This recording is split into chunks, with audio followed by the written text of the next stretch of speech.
자, 본인의 강점을 강하게 부각하여 기재하라고 했습니다. 직무마다 혹은 연도마다 조금씩 그 하나투어 같은 경우에는 자기소개서 항목이 조금씩 달라요. 하지만 전반적으로 일치하고 혹은 공용으로 쓸 수 있는 항목들로 좀 가져와 봤으니까 저건 내가 하려고 하는 직무하고 좀 다르네? 그렇다고 하더라도 여러분들이 하나투어만 쓸 건 또 아니거든요.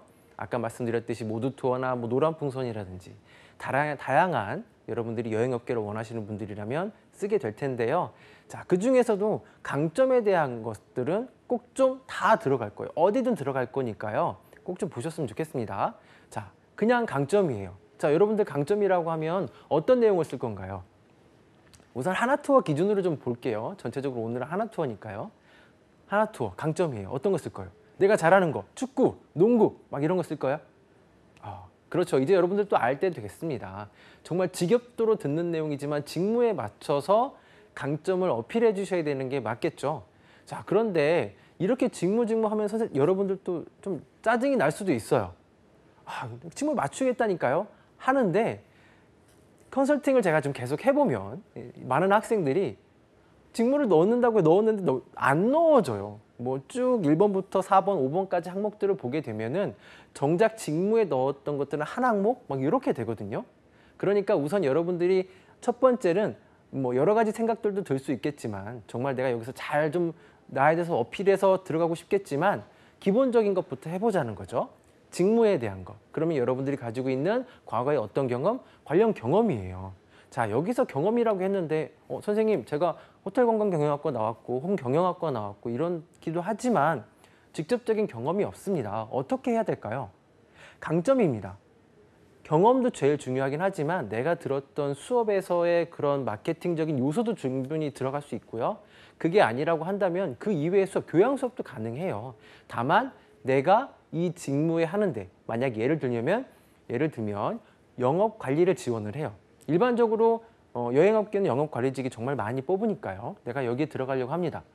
그렇게 되면은 여기에 들어가야 돼 뭐가 돼야 필요할까? 사람과의 커뮤니케이션이야. 이거 정말 필요하겠죠. 그러면 다른 팀에서 혹은 다른 수업에서 들으면서 팀 프로젝트를 했던 그런 경험들을 가지고 오시면 되겠죠. 전혀 관련 없는 어떤 수업이라고 하더라도 거기에서 내가 그 친구들과의 어떤 얘기를 잘 끌어내거나 혹은 소통을 잘해서 문제를 어떻게 좀 잘 해결했던 그런 경험들이 있다면 정말 좋겠습니다. 그런데 저는 이 부분은 조금 지양해 줬으면 좋겠다는 하나의 사건이 있는데요. 뭐냐면 우리 친구들이 어학연수 정말 많이 가죠. 해외로 정말 많이 답니다. 중국부터 해서 유럽까지도 많이 다녀오는데 거기에서 정말 다들 한 번씩은 여행을 가게 되죠. 그렇죠?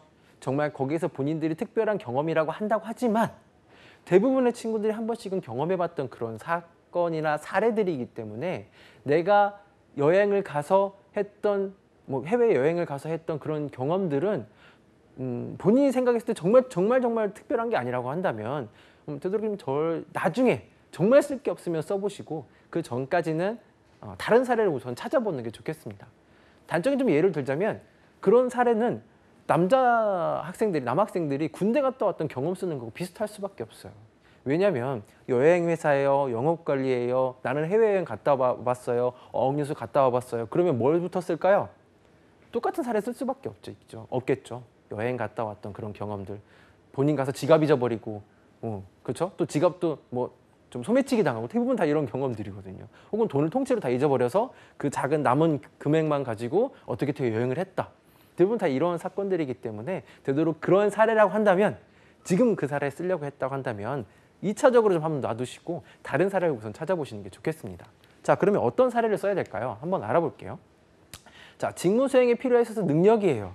아까 제가 말씀드렸듯이 커뮤니케이션도 가능하고요. 직접적인 기술도 가능해요. 그렇죠? 혹은 기본적인 내가 예의에 대한 어떤 역량들도 가능하겠죠. 예를 들면은 커뮤니케이션 말고요. 기술 역량 말고 그 외에 여러분들이 할 수 있는 역량, 예절이라든지 이런 것도 괜찮아요. 쓸 수 있으면 써보세요. 정말 특별한 사례가 될 수도 있으니까요. 어떤 사례인지는 좀 이제 그걸 좀 리뉴얼 해야 되긴 하겠죠.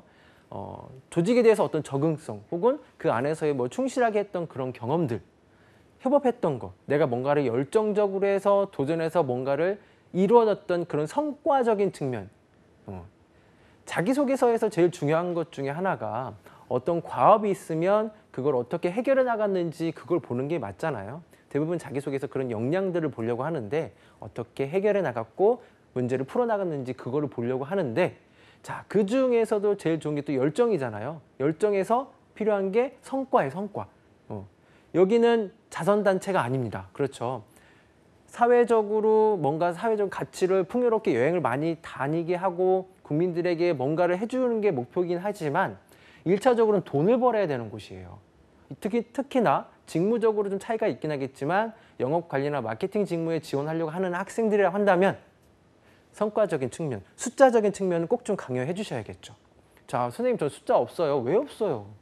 팀 프로젝트 했잖아요. 거기서 분명히 5명이든 6명이든 있었을 것이고 또 한 가지 뭐예요?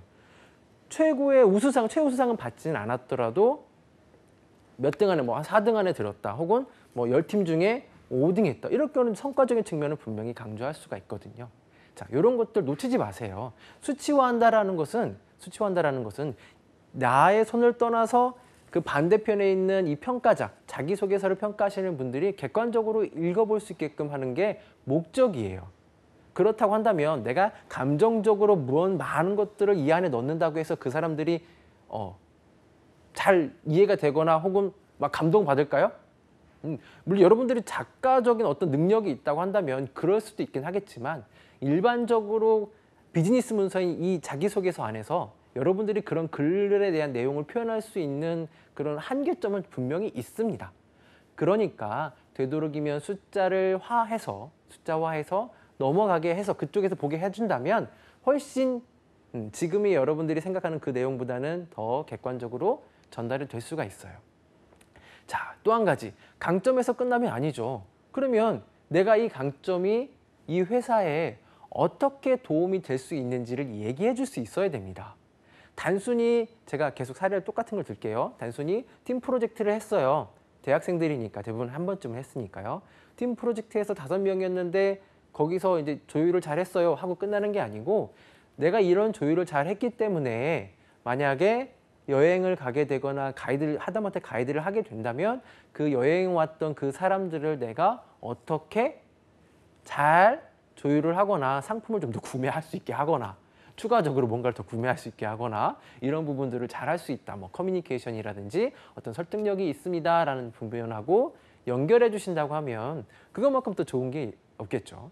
자, 그래서 회사적으로 어떤 도움이 이익을 줄 수 있는지도 강점하고 한번 연결해 보시는 그 꼭지 한번 연결해 보시고요. 좀 그게 잘 안 된다고 한다면 이 직무에서 어떤 도움이 된다. 꼭 성과적인 측면이 아니긴 하지만 그 사람들에 대한 어떤 민원이라든지 불만사항을 제가 잘 받아줄 수 있어요 라고 하는 그런 측면들 그런 것들을 좀 강조해 주시면 좋겠죠.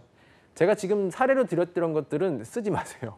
예를 들면 뭐 팀 프로젝트에서 뭐 5명 요거 혹은 뭐 민원에서 어떻게 그냥 잘 처리했다가 아니고 여러분들이 했던 그런 민원 처리를 가지고 오셔야 얘가 사례가 되지 단순히 제가 지금 이 사례 들었던 그냥 뭉뚱그려서 했던 이 사례는 아 맞아 그거 라고 할 정도로만 알고 넘어가시면 되겠어요.